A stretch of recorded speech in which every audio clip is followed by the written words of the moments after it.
Grabar.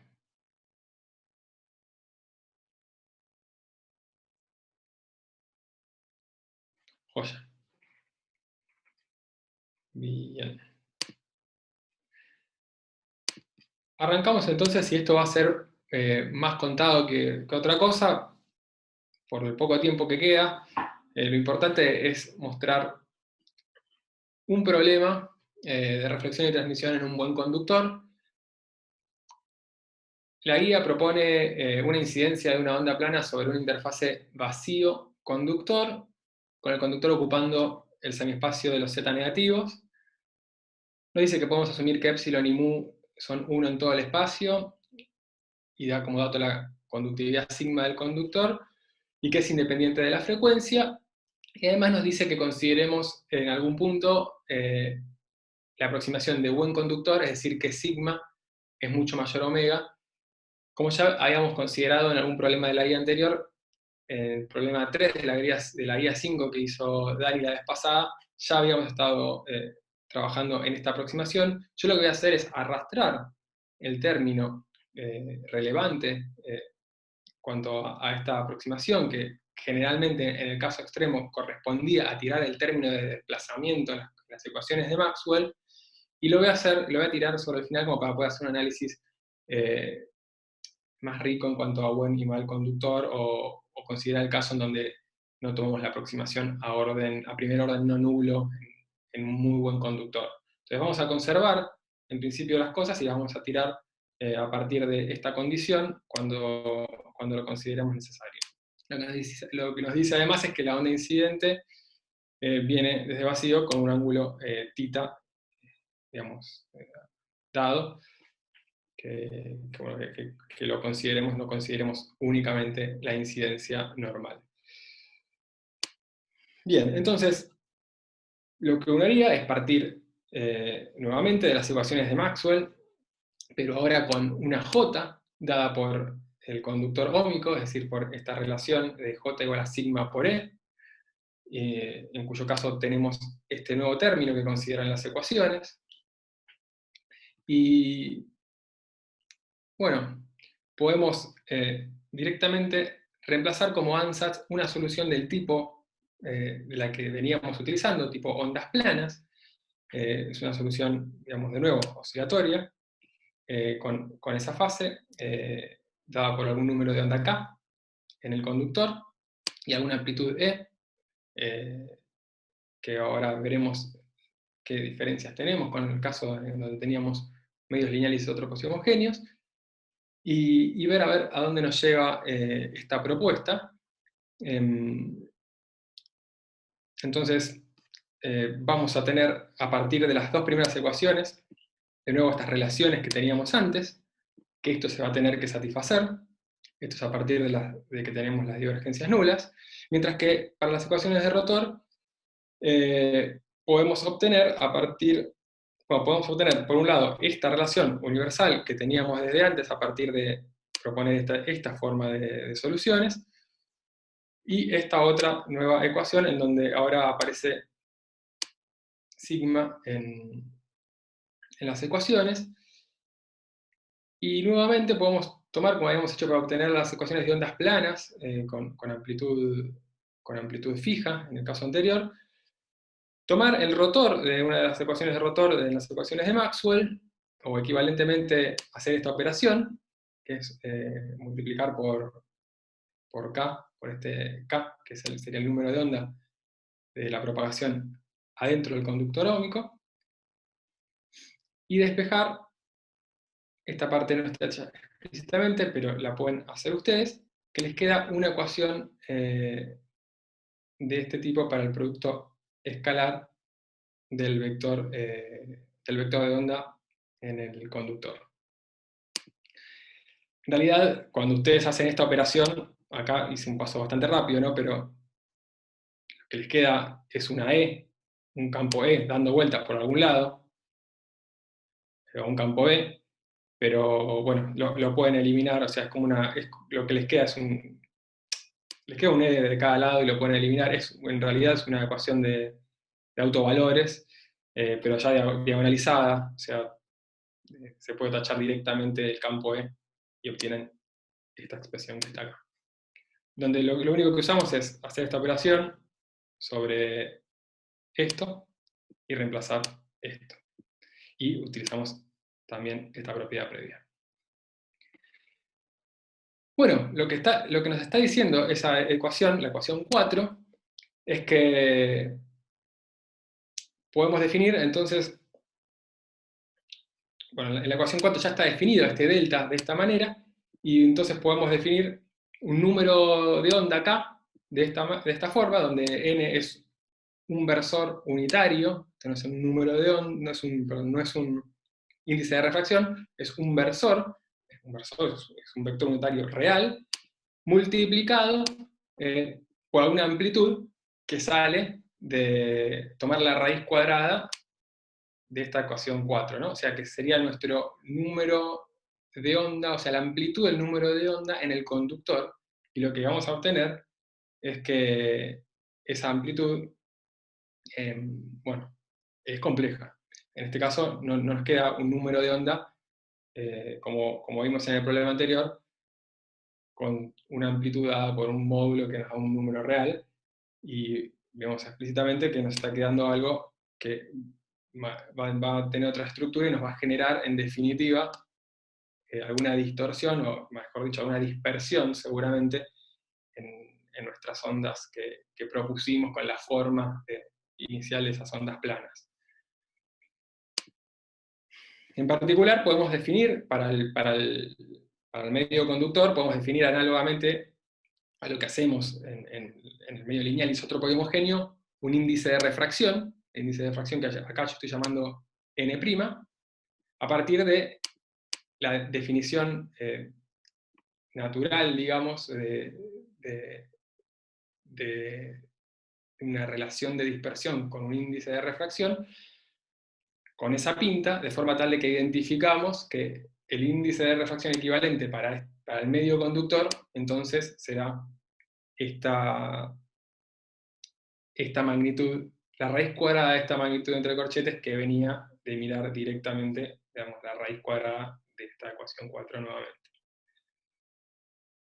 Bien, y en particular, lo que hicimos acá no involucró ninguna aproximación, pero si tomamos la aproximación o la definición de buen conductor,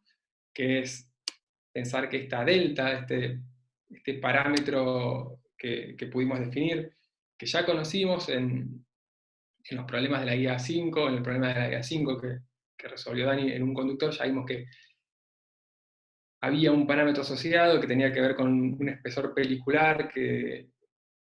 lo que nos decía es cuánto penetraban los campos adentro de un conductor. Bueno, acá va a ser lo mismo, este delta es lo que llamamos espesor pelicular o longitud de penetración de los campos en el conductor. Si consideramos que delta es mucho menor a lambda 0, donde lambda 0 es la longitud de onda en vacío de la onda incidente, es decir, la que está definida por C sobre omega, o que análogamente consideramos sigma mucho mayor a omega, o sea, son equivalentes, podemos despreciar, entonces, podríamos haber despreciado las corrientes de desplazamiento de las ecuaciones de Maxwell y haber obtenido una ecuación para el número de onda desde las aproximaciones que corresponden a tirar el término con el desplazamiento en las ecuaciones de Maxwell, o sea, este término de acá, lo tiramos en detrimento de lo que aporta este otro término, y obtendríamos entonces un número de onda que se puede escribir directamente de esta manera. Obviamente esa aproximación la podemos también obtener a partir de tomar la aproximación a primer orden no nulo de este número de onda que tenemos acá. En el caso de la aproximación del buen conductor, es decir, de haber considerado sigma mucho mayor a omega o equivalentemente delta mucho mayor a C sobre omega, acá, bueno, obtenemos el índice de refracción para el buen conductor, que nos queda entonces también complejo, pero bueno, de una forma un poquito más sintética. Lo importante de lo que hicimos hasta acá, o sea, del planteo, que es muy parecido a lo que hicieron con Dani la vez pasada, es percibir que partimos de las ecuaciones de Maxwell, propusimos una onda de este tipo, obtuvimos para el medio óhmico, o sea, para el conductor, obtuvimos entonces que el número de onda al cuadrado es esto que está acá, y que eso va a involucrar entonces algo diferente en cuanto a la amplitud de las vibraciones que se propaguen en el medio conductor. Porque al tener un número de onda que es complejo, por ejemplo, en la aproximación de buen conductor tenemos exactamente esto que está acá, de la fase nos va a salir una parte real que va a aportar directamente en la amplitud de la onda. Dicho eso, a grandes rasgos, pasemos a ver específicamente un poco lo que estamos comentando. En el ítem B, nos proponían encontrar el vector de onda en el conductor, eligiendo la solución que es apropiada para la región donde está el conductor. Nos pide explícitamente escribir la parte real y la parte imaginaria del vector de onda. Nos preguntan en qué dirección se propaga la onda transmitida, en qué dirección se atenúa, cuál es la longitud típica de atenuación, y qué pasa en la dirección de propagación a medida que el espesor pelicular, este delta, tiende a cero. Mucho de todas estas preguntas un poco ya las veníamos anticipando. Pero bueno, para eso escribamos ahora explícitamente un tipo de oscilación. Vamos a seguir planteando el problema para el caso transverso eléctrico, que fue el que desarrollamos a fondo en el problema 2 anterior. Bueno, en este caso podemos escribir una onda incidente, que es una onda plana, dato que tiene esta pinta. Podemos plantear una reflejada que tenga esta pinta. Y la transmitida que veníamos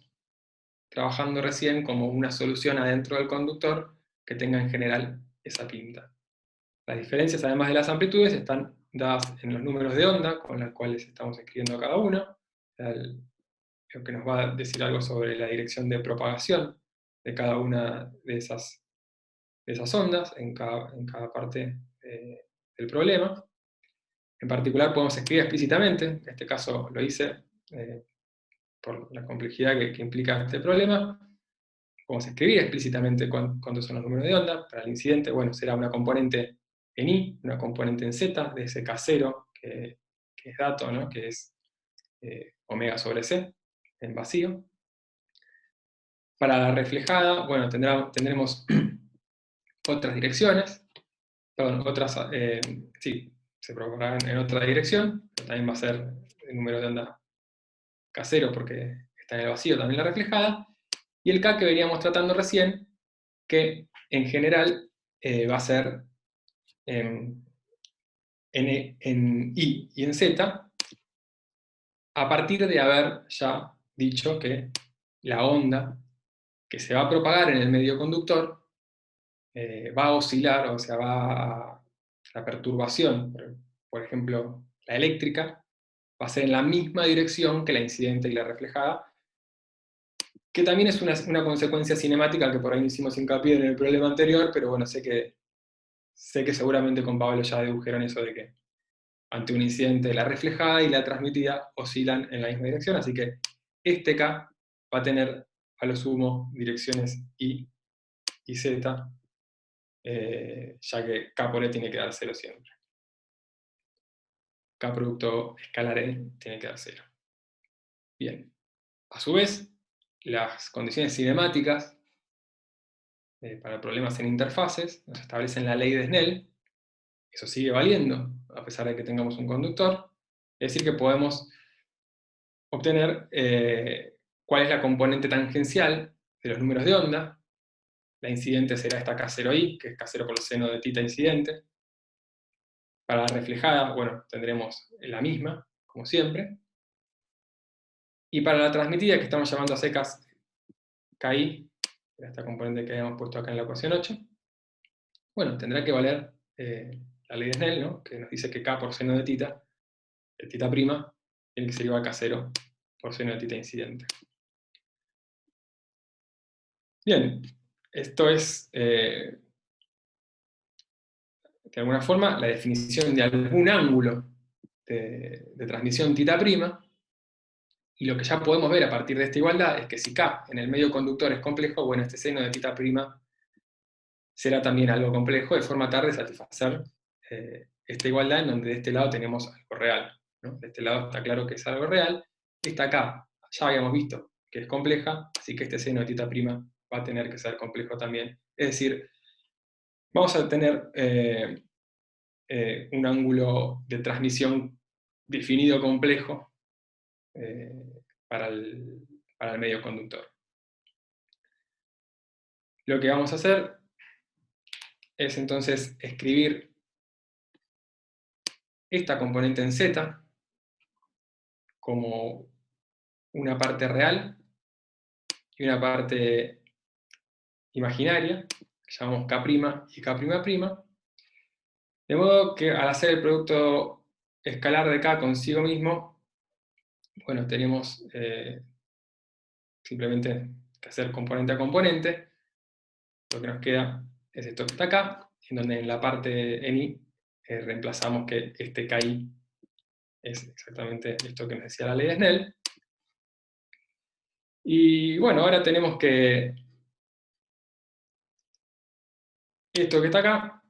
es igual al K por K que teníamos en la expresión 4.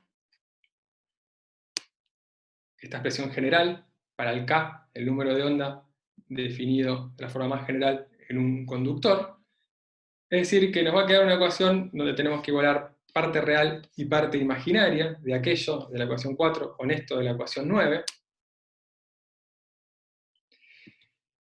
Y de nuevo es un despeje molesto, yo lo hice con el Matemática, lo pueden hacer con cualquier programa de cómputo que les resulte cómodo o a mano. Y despejan directamente cuánto valen el K' y el K'', que eran las componentes reales e imaginarias que necesitamos para el KZ más general para escribir el número de onda adentro del conductor. Bueno, esta es la expresión que tenemos, en donde vemos que si tomamos la aproximación de buen conductor, es decir, que este beta, que quedó por ahí definido, que es exactamente igual a esto, sea mucho menor a 1, nos queda que K' y K'' son menos delta, este espesor pelicular, a la menos 1. Este sería el resultado general para un conductor, y esto sería para un muy buen conductor. Bien, entonces la solución que satisface todas las condiciones del contorno, como las solemos pedir en la interfase, va a tener, o sea, que va a satisfacer, porque todavía no estamos pidiendo todas las condiciones dinámicas, pero ya establecimos las cinemáticas. La solución en el conductor va a tener esta pinta, como lo habíamos desarrollado, pero ahora donde estoy haciendo explícito la parte que va a oscilar, la parte que se va a encargar de la oscilación, queda en el argumento de la exponencial compleja, y una parte que era la K'', que era la que aparecía acompañada por una I, que ahora viene como parte de lo que podemos interpretar como la amplitud de la vibración adentro del conductor. La vibración sigue siendo en X porque tomamos transverso eléctrico, y lo que nos queda decir o analizar es, en el caso general, cómo son los planos de fase constante o los planos de amplitud constante, en este caso donde tenemos una vibración adentro del conductor. Y bueno, esto lo voy a leer como para decirlo lo más claramente posible. Lo que vemos es que KZ está determinando la propagación en la dirección y en el sentido menos z, hacia adentro del conductor, y que tenemos la contribución de K' y K'', esto es lo que decíamos recién, K'' produce la atenuación hacia los z negativos en una longitud característica delta, y eso se puede leer directamente de lo que nos quedó acá, o sea, K'' viene acompañado por z, y si miramos sencillamente en el caso de buen conductor, es simplemente 1 sobre delta, es decir, que tenemos como longitud característica de atenuación ese parámetro delta. Y bueno, lo que podemos ver a partir de esta forma era que las superficies de amplitud constante van a ser planos con z por k' igual constante, y las superficies de fase constante van a ser planos que tengan esto constante. Los planos de amplitud constante se ve que quedan, para el caso general, paralelos a la interfase, que tenía normal en z, y la dirección de propagación, en el caso general, es perpendicular a los planos de fase constante, que en el caso general es esto que teníamos, era esto que teníamos acá, los planos que teníamos definidos a partir del K'. Es decir, que podemos definir un ángulo de refracción, es decir, un ángulo de transmisión real, que acá llamé psi, de la onda transmitida respecto a la normal de la interfase, que era en menos z, a partir de definir el seno de phi como la componente en i, que era toda real, dividido la raíz cuadrada de la componente i al cuadrado, más la parte real de la componente en z. Es decir, interpretamos ahora como un número de onda dado por lo que aparece en el argumento de la fase, y definimos una dirección de propagación como hacíamos siempre. O sea, solo cambiamos el nombre, pero la definimos a partir de lo que queda en la fase. Y en particular, para el caso del buen conductor, esto se puede aproximar como delta por K0 por el seno de θ incidente. Lo que se lee directamente de esta expresión que obtuvimos es que a mayor conductividad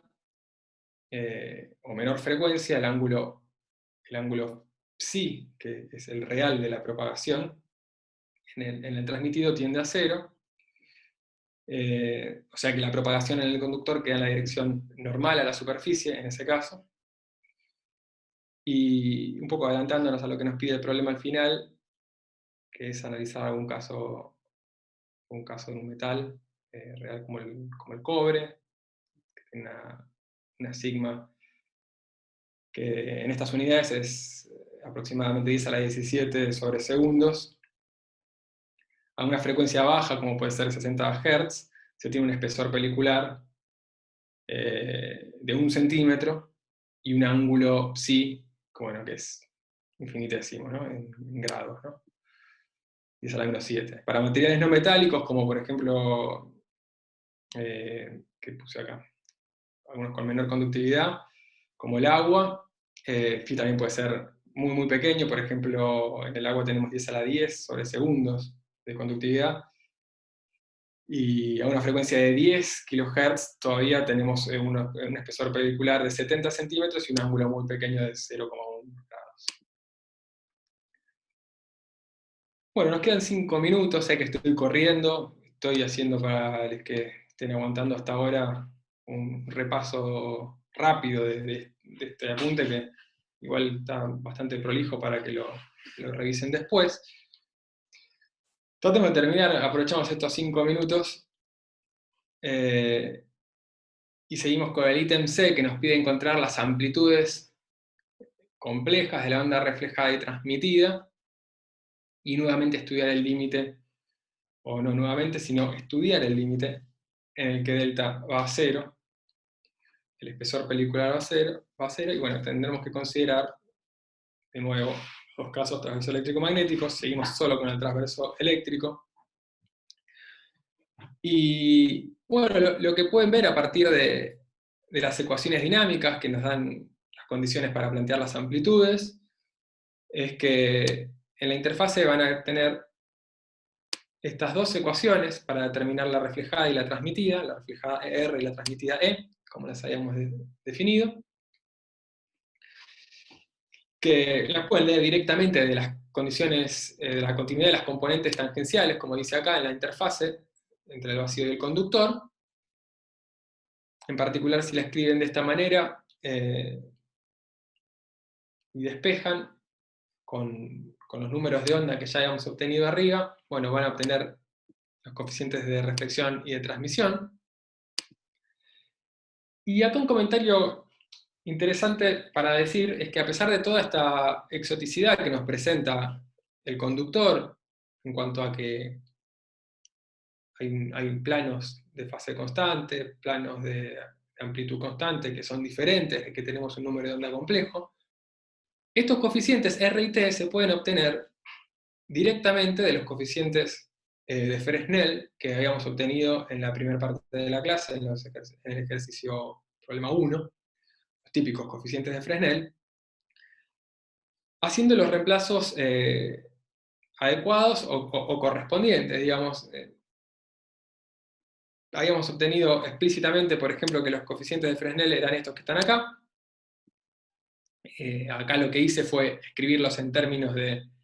los índices de refracción y de las permeabilidades de los medios. Los sin primar son el incidente, que sería vacío en nuestro caso, y los primados serían los del conductor. Y entonces, si reemplazamos, para el caso de este problema, donde teníamos permeabilidades iguales a 1 y índice de refracción, bueno,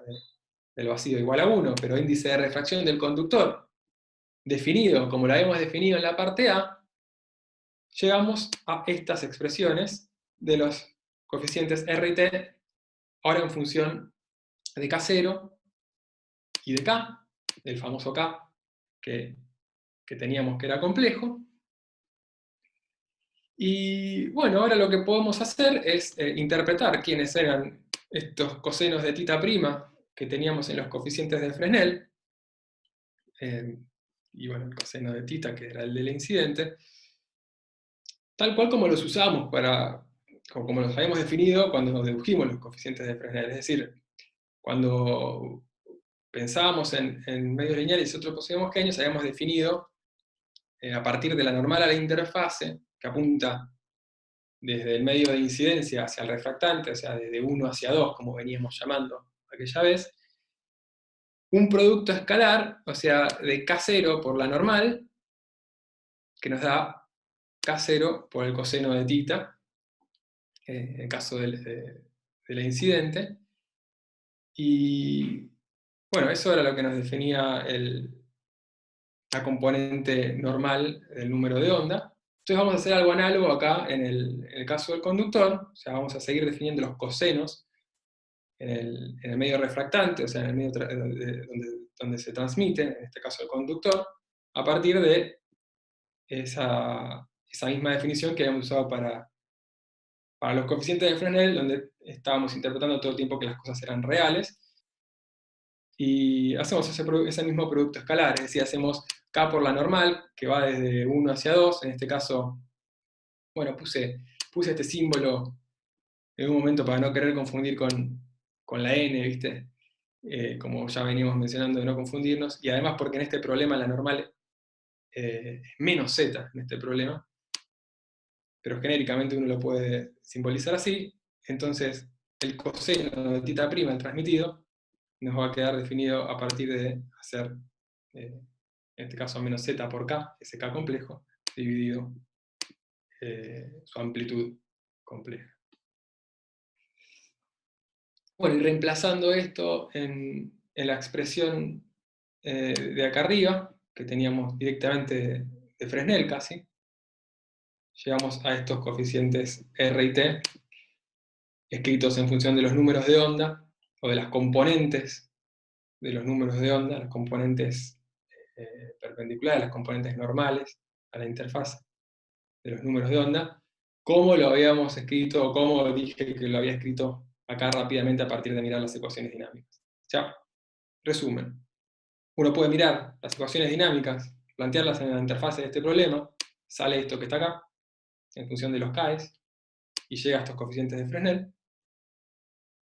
O puede ir a los coeficientes de Fresnel que ya conoce, interpretar adecuadamente quién es n', interpretar o definir adecuadamente o análogamente quién es el coseno, o k por el coseno de tita prima, y escribir los coeficientes de Fresnel en función de los K como los obtuvo de forma independiente, aplicando las mismas ecuaciones dinámicas. El punto importante de esto es que, bueno, que sirven los coeficientes de Fresnel, incluso en el caso de un conductor. Bueno, ya un poco me olvidé cuál era la pregunta. La pregunta, bueno, era encontrar las ondas reflejadas y transmitidas en el caso del buen conductor y tomar el límite de igual a 0, de delta del espesor pelicular igual a 0. Y bueno, ya estamos ahí casi. Solamente es reemplazar y hacer una aproximación, que también la pueden hacer en matemáticas si no se quieren arremangar, o en cualquier programa que les resulte cómodo. Hacen la expansión en serie, que sé que también se las mostró Pablo para hacer algunos cálculos. Y obtienen en la interfase vacío con conductor,